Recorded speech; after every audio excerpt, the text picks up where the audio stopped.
she's backed by the CPAC, the APAC, the big Zionists and imperialist lobbies that push for war, the neocon sector of the U.S. imperialist ruling class. And little by little, like as I've been following her, she's been making more comments about international politics. She kind of started off on this Thomas Sowell vibe of like, we need to get Black America off of welfare and we need to do this and that. And she's slowly been moving into like that kind of Zionist, the US needs to go and bomb the crap out of every country in the world and this and that. So I want to play a little clip from her speech at CPAC. Again, this is the Conservative Action Political Committee. You will all recall when the left, which in my opinion has morphed into a doomsday cult, feverishly and inaccurately predicting that everything President Trump says or does will end America. But you all recall when they once again prophesized our doom when Iranian terrorist Soleimani was slain in a military operation. You remember that, right? This is the beginning of World War III, their headlines read. They promised us we were going to head straight into World War III.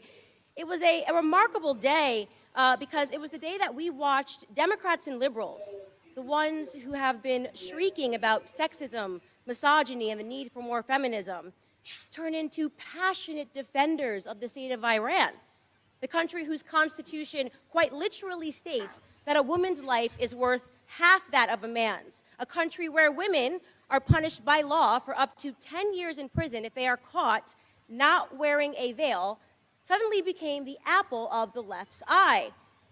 Of course, the war never happened, but in the midst of their delirium, a tweet went out from resident anti-American Colin Kaepernick. And the tweet read, exactly, and I quote, "There is nothing new about American attacks against Black and brown people for the expansion of American imperialism. America has always sanctioned and besieged Black and brown bodies. American militarism is the weapon wielded by American imperialists to enforce its policing and plundering of the non-white world," end quote. Fascinating. A rant about Black and brown bodies being imperialized, a word that I must assume Colin either doesn't know the definition or the history of, used in defense of Iran. And so, of course, you know me on Twitter. I felt it necessary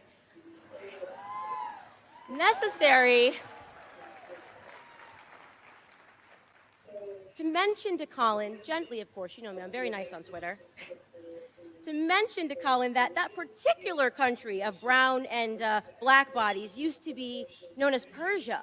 And rather unfortunately for his implied thesis regarding their perpetual victimhood at the hands of white people, Persia used to be an empire, quite literally an imperial dynasty for 200 years, almost as long as America has been alive. It was once the most powerful state in the world, imperializing regions from Egypt to India, regions of, you guessed it, Black and brown people. So that's a clip from her CPAC speech, and I wanted to play some of that because there she's delving more into foreign policy. She's talking shit about Iran. She's regurgitating the Zionist lies about Iran. First of all, Iran has more women PhDs and scientists than most countries in the Middle East. There's a lot of women representation in the Iranian Congress. Women have rights in Iran. Women are part of the Iranian revolution. The vice president, a woman, and it's just complete lies and just celebrating the killing of somebody, Soleimani, who was a hero, who was defeating ISIS, who was standing up to Western imperialism. And she was acting like as if nothing happened, but shit did happen. Like, that's the thing. Like, because she's in the US, she didn't see all the killings and devastation that happened to people in Iraq and Iran because of US imperialism, the sanctions. So very dangerous stuff, right? She's going into the neocon Zionist lies about Iran, promoting Israel's foreign policy, the US imperialist foreign policy. But Comrade Erica, your reaction to that? I just think she's a jackass. Like, just straight up. Like, yeah, I'm sitting here like, what can I say? Like, she's just a piece of crap. No, because I mean, Well, first of all, she doesn't get invited to a lot of these things. So I guess you have to show up and show out, right? Because they really shut her out of a lot of these things, particularly the Republican Party. So I guess when you do get the invite, you really have to like go all out.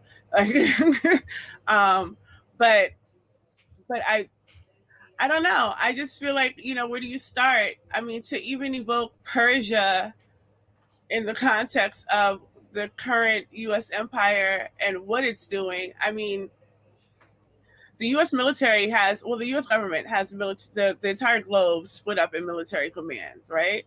So we can't act like that's insignificant. And 40 of those bases surround Iran alone. So we can't act like that's insignificant. Um, but to just brush that off as if she's so knowledgeable in Iran, like she's known all this all along, and here comes Kaepernick. Right. Yeah. Just read some quick headline, that's how she's approaching it. Like, she's been well versed and well studied in Iran and geopolitics, and this has been a subject that's been dear to her heart because she just so happily mentioned it to her husband, and Right. who in himself, like, I mean, we don't talk about the husband or not because Brexit is a play on words from Brexit, which is he's fully a part of. He stirred that right on up. He's a figurehead in that. So a lot of her politics, I feel like, are drawn in or shaped by him potentially, because he's a right wing freaking neocon. But yeah, it's a lot, and I feel like she's a jackass. Like, She really is. I really don't know what else to say because, and also I was cracking up because Leah was in the chat. I seen her saying, like, the hair, and that was really my first thought. Like, oh God, come with this dry hair to talk a whole bunch of nonsense to white people, like, and it was really, and she enjoys that. Like, you can, she loves it. Like that's her time to shine. She enjoys the Twitter spectacles. Like, none of this I don't think is serious to her, and that's why I feel like it makes me upset because a lot of this is fodder for her, like just things to talk about, just things to get involved in, but like she has no real investment either way. No, definitely. And you could tell it's really sad. Like, she really basks in white gratification and white glory. And they're like, you're so amazing and you're so beautiful. And it's so weird and obvious. Like, anytime she's in these conservative right wing spaces where they're like, you're so amazing. And it's like, dude, that's fucking creepy. That's weird.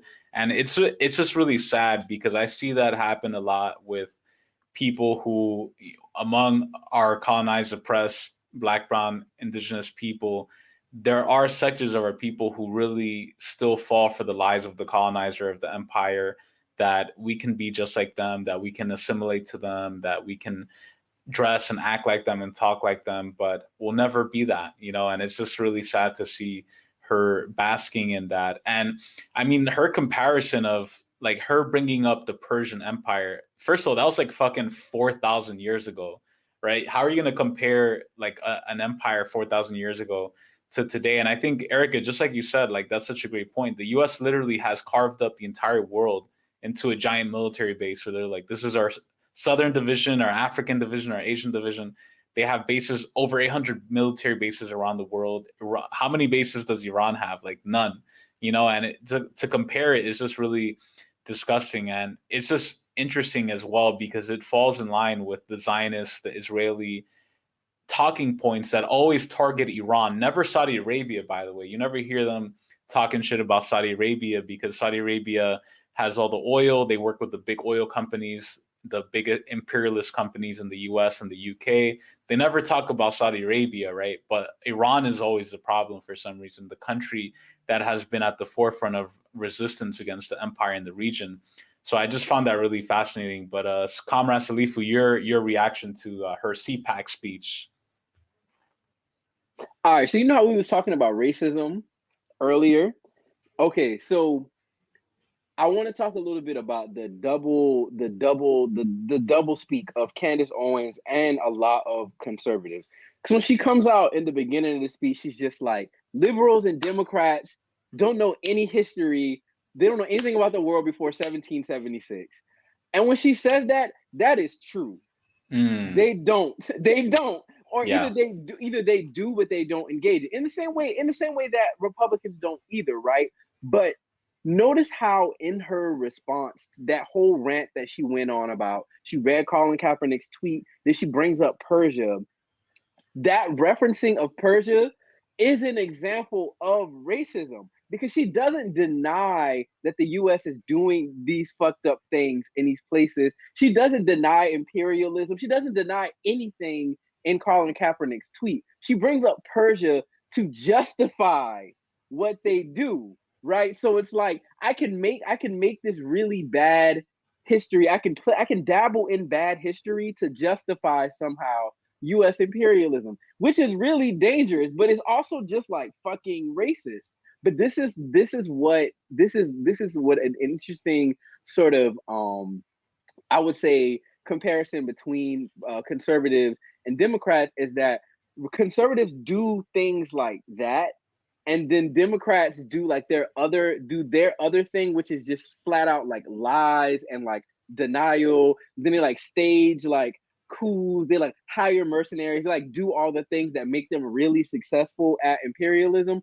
But then Republicans just do dumb shit like that. Like that is the basis of like the Joe Rogan podcast. That's the basis of all conservative media. Let's just make a myth and just like say it really loud and like really confidently, and it's just gonna like catch on. So I was just like really as disgusted as I was, because I've never seen that clip, by the way, but as disgusted as I was by the whole Persia thing, I was really interested in it. Erica, you hit the nail dead on the head. Like, you want to talk about, like, you're gonna bring Persia out. Like, what are we gonna talk about next? Like the fucking Ming Dynasty. You know what I mean? Like, Americans, conservative or liberal, neither one of them want to confront the fact that what European colonization was something unlike anything ever seen in the history of the world. They took advantage of a situation and did not stop. Like, they took that shit to like the next level. You're never going to be able to do that comparison sort of thing. So I'll end by saying, as much as she opened by saying liberals don't know any history beyond 1776, none of them know any contemporary history, like, period. They don't know anything about the country that they live in contemporarily. So that's why they play in these myths and these like bad takes on history.